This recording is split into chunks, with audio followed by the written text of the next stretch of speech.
মনে আছে ছোটোবেলায় আমরা সবাই রচনা লিখতাম একটা ছুটির দিন। তখন বানিয়ে বানিয়ে অথবা মুখস্থ করে আমরা রচনার সেন্টেন্সগুলো লিখতাম। কিন্তু এখন সেই সেন্টেন্সগুলো অনুভব করতে পারি। ছুটির দিন মানেই একঘেয়েমি জীবনযাপন থেকে অবসর। ছুটির দিন মানেই একটু দেরি করে ঘুম থেকে ওঠা, আর তার সাথে সুন্দর সুন্দর খাওয়া দাওয়া, রান্নাবান্না, আর মায়ের সাথে অনেকটা সময় কাটানো। বোন কালনা পড়তে গেছিলো, সেখান থেকে অরুণ আইসক্রিম বয়ে বয়ে নিয়ে এসছে। আমি আমার অবসর সময়ে ছবি আঁকা, ক্রাফট অথবা হাতের ছোটোখাটো কাজ করতে বেশ ভালোবাসি।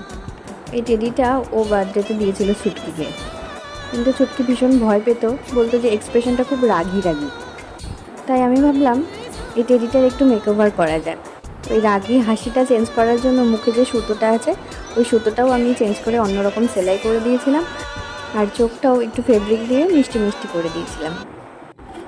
আমি কিন্তু হোস্টেলে থেকে থেকে অনেক সুন্দর রান্না শিখে গেছি, তাই আমি নিজেই রান্নাটা করেছিলাম সেই দিন। আর ছুটকি আমার হাতে রান্না খেতে খুবই ভালোবাসে। আবার রাঁধুনি।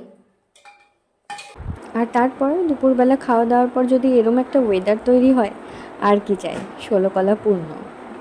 এত রোদ গরম টেম্পারেচারের মধ্যে এই ঝড়, তারপরেই বৃষ্টি চলে এসেছিলো। পুরো একদম মনে হচ্ছিলো জীবনটা ফিরে পেলাম। সত্যি মানে ছুটির দিন যেমন এত প্রাণবন্ত লাগে, তার মধ্যেই এত সুন্দর ওয়েদারটা। অনেক দিন পর আমি বৃষ্টিতে একটু ভিজেছিলাম, ভীষণ ভালো লাগছিল। আজকের ভিডিওটা এতটাই। See you in the next video. Thanks for watching.